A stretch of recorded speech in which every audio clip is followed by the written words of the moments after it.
customer? Well, no. Well, my secretary does, or the fax. Oh. And then you take them to the software people? Well, no.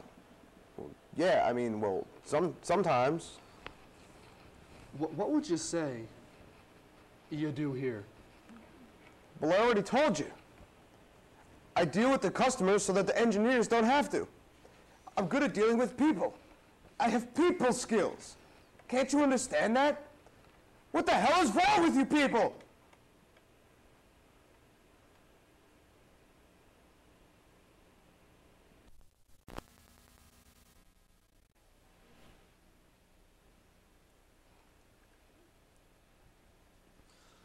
Let's see.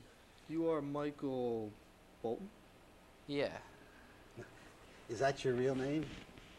Yeah. You, any relation to the pop singer? No, it's just a coincidence.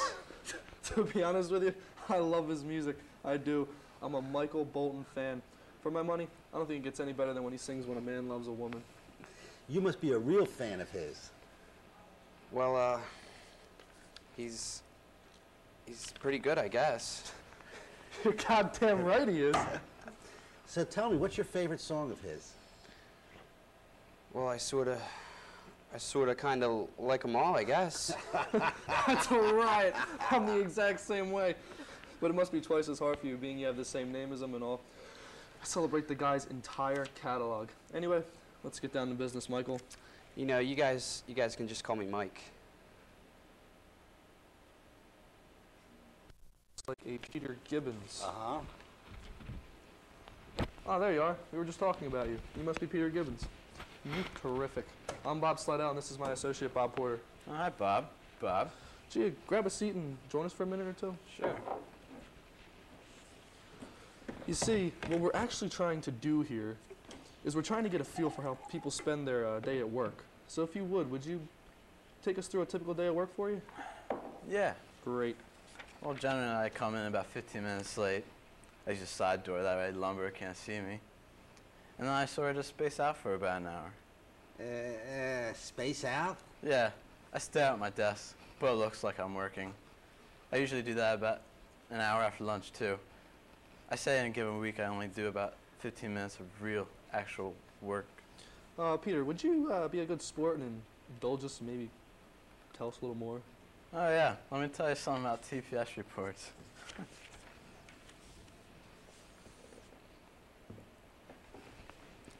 See, Bob, it's not that I'm lazy.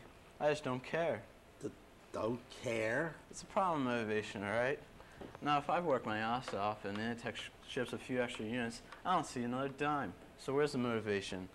And here's something else, Bob. I have 8 different bosses right now. Beg your pardon? 8. 8? 8 bosses.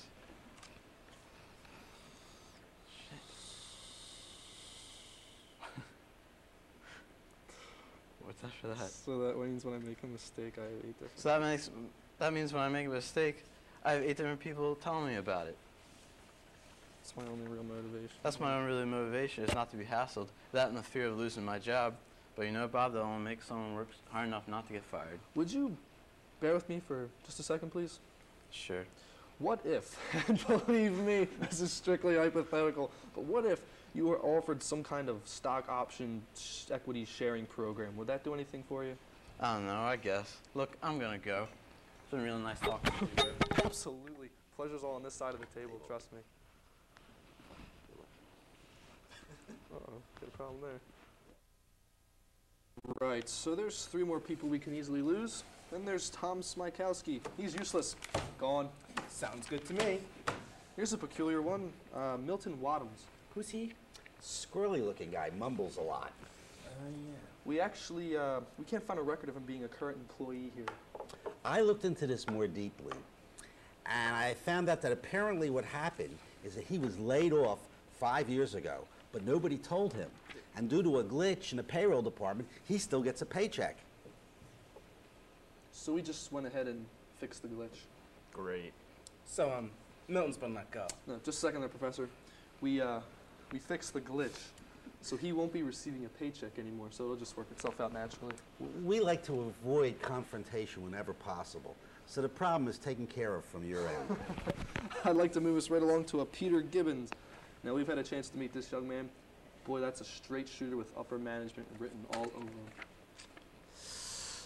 Ooh, yeah. I'm gonna have to go ahead and sort of disagree with you there. Yeah, he's been real flaky lately, and I'm not sure that he's the caliber person we would want for upper management. He's also been having some problems with his TPS reports. I'll handle this. We feel that the problem isn't with Peter. It's that you haven't challenged him enough to get him really motivated. There it is. Yeah, I'm not sure about that right now. Yeah, Bill, let me ask you a real quick question here. How much time would you say you spend each week dealing with these TPS reports? Yeah.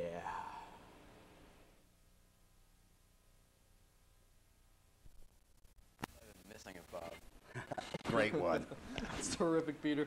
I'm sure you've heard some of the rumors circulating around the hallway about how we're going to do a little house cleaning with some of the software people. Well, I have heard that, Bob, and you gotta do what you gotta do. Yeah, we're going to be getting rid of these people. First, Mr. Samir Naga. Not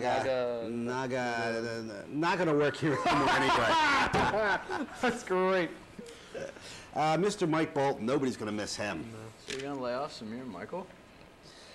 Yeah, we're going to bring in some entry-level people, farm out some work to Singapore, usual deal. Standard operating procedure. Do they know about this yet? No, of course not. We always find it's better to fire people on a Friday. Studies have statistically shown that there's less chance of an incident if you do it at the end of the week. Anyway, Peter, what we would like to do is put you into position to have as many as 4 people working right underneath you. This is a big promotion, Pete. Huge. So you're gonna fire Samir and Michael and give me more money? Mm-hmm. Wow.